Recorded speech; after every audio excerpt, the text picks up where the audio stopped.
120 g de farine, 120 g de lait, 4 œufs entiers, 30 g de sucre, un sachet de sucre vanillé, 10 g de noix de coco en poudre, une pincée de sel. Il va nous falloir également 30 g de beurre fondu et une cuillère à café de levure chimique. Les amis, recette super facile, hein. Donc là, je mets les œufs avec le sucre, les sucres plutôt, donc le sucre vanillé et sucre classique. Et là, je vais fouetter donc rapidement pendant environ 20 secondes. Hein. Alors, quand c'est fait, je rajoute le lait. Je mélange. On va pouvoir y mettre le beurre fondu. On poursuit avec la noix de coco râpée.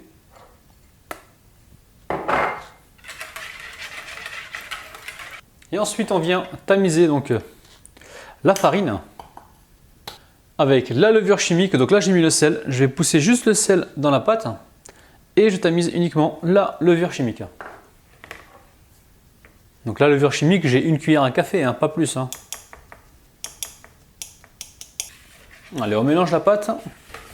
Alors cette recette, vous pouvez la réaliser donc au blender, hein, si vous voulez. Vous mettez tout au blender et vous mixez. Hein. Vous commencez par les liquides.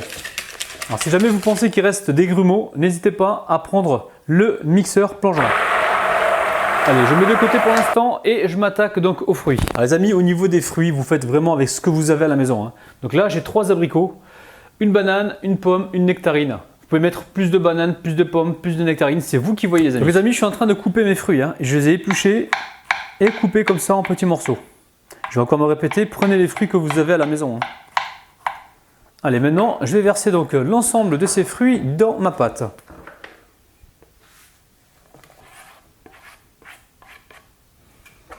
Les amis, si j'ai un conseil à vous donner, évitez les myrtilles, les fraises, tout ça, parce que la pâte, elle va devenir rouge. C'est pas du tout ce qu'on recherche.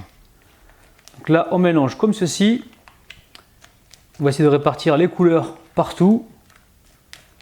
Et ensuite, on va mettre un autre poêle à chauffer et on va pouvoir cuire donc nos petites galettes. Les amis, merci beaucoup. Je me suis également acheté une petite poêle toute neuve. Donc grâce aux publicités que je mets donc sur ma chaîne YouTube. Vous êtes nombreux à me demander pourquoi tu mets des publicités. Ben voilà, c'est pour investir dans du matériel de qualité pour le plaisir de vos yeux. Donc là, je mets un petit peu d'huile, hein, pas beaucoup. Bon allez, soyons généreux, enfin généreux, pas trop avec l'huile quand même, hein, parce que c'est gras. Hein. Donc là, on va juste huiler la première galette. Donc ici, vous avez vu, je retire la spatule, je prends la louche et je viens cuire donc ma première galette. Hop là! Donc les amis, je ne connais pas encore ma poêle, hein, parce que là c'est la première fois que je l'utilise. Donc là je vais juste appuyer pour faire entrer donc, les fruits. Comme ça quand je vais retourner la galette, les fruits ne vont pas se faire la malle. Et là, ce qu'il faut observer, c'est les contours. Dès que les contours commencent un petit peu à cuire, c'est qu'en dessous généralement c'est cuit. Mais, il y a toujours un mais. Donc, il faut surveiller, je vais voir si ça bouge. Ouh, ça bouge pas mal. Donc j'attends un petit peu encore. Allez, on va jeter un œil là, ce côté-là me paraît assez cuit. Oh là, pas mal les amis. Allez, je la retourne rapidement. 1, 2, 3. Hop là. Bon, c'est pas trop mal. Et ça sent bon les amis, c'est incroyable. Ouh là là là là, je sens que je vais encore me régaler. Alors oui, je sais, il y en a qui vont me dire, oui, mais pourquoi t'as pas poêlé les fruits? Mon ami, j'essaye de te proposer des recettes un petit peu légères, un petit peu light. Maintenant, si tu veux bourrer tes fruits de sucre, les caraméliser, c'est comme tu veux.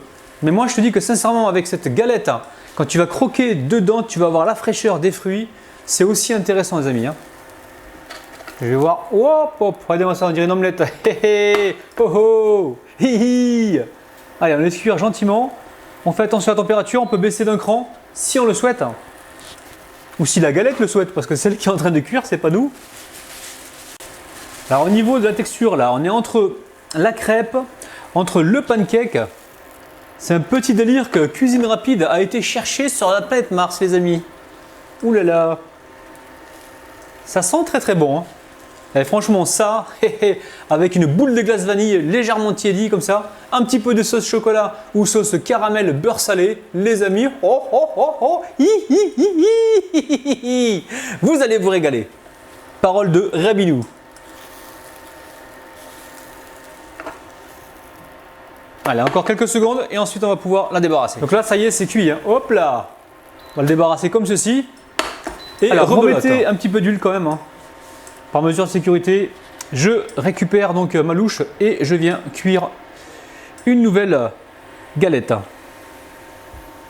Alors si vous voyez que ça manque de fruits sur les côtés, vous en rajoutez discrètement les amis. Hein. Ni vu ni connu. Hein. Là, on va pouvoir juste appuyer un petit peu comme ça. Alors oui les amis, il faut que je vous informe, rebelote ça veut dire je continue. Hein, parce que l'autre jour dans les commentaires, il y a une personne qui m'a dit je ne vois pas de rebelote dans la liste des ingrédients. En fait il faut savoir que mes vidéos elles sont regardées un petit peu partout dans le monde et toutes ces expressions, tous les pays francophones ne les connaissent pas forcément. Donc on dit rebelote, je continue et la personne ne savait pas ce que ça voulait dire et pensait que rebelote c'était un ingrédient qui faisait partie de la recette. Donc c'est le côté, c'est le petit côté marrant. Mais bon c'est comme ça. Hein. On a des expressions qui ne sont pas forcément comprises dans le monde entier. Les amis, regardez-moi ces galettes. On passe tout de suite aux dédicaces. Je dédicace aujourd'hui Yolande, Kinza, Nour, Mims09, Islam, Myriam, Kaltoum, Ben Ahmed et Dija. Alors les amis, franchement, moi j'ai eu l'idée de faire cette recette avec les fruits qui commençaient à pourrir dans le panier les amis. Je me suis dit non, le petit crevard de Rabinou, il ne va pas jeter ça à la poubelle. Non, non, non, non, non, non. Il va couper les morceaux, parer les morceaux. Si j'utilise des termes techniques, vous n'allez peut-être pas comprendre. Donc parer les morceaux, ça veut dire enlever donc, ce qui est mauvais et garder juste ce qui est bon. Et donc avec cette idée, vous allez pouvoir faire donc, des galettes comme ça, mais avec les fruits que vous souhaitez. Juste une petite remarque, attention aux fruits rouges tels que les myrtilles, les fraises, parce que vous allez vous retrouver avec un appareil tout rouge et c'est vraiment pas joli. Donc au niveau du résultat. Donc comme d'habitude les amis, n'oubliez pas de m'envoyer toutes vos photos sur ma page Facebook si vous réalisez la recette, mais essayez de la réaliser parce que là vous allez faire des heureux et en plus c'est encore une recette ultra vitaminée. Donc les amis, je suis vraiment content de ma recette. Regardez-moi ça. Ouh là là, bismillah les amis. Allez, on ouvre la bouche, ouvre la bouche. Ouh.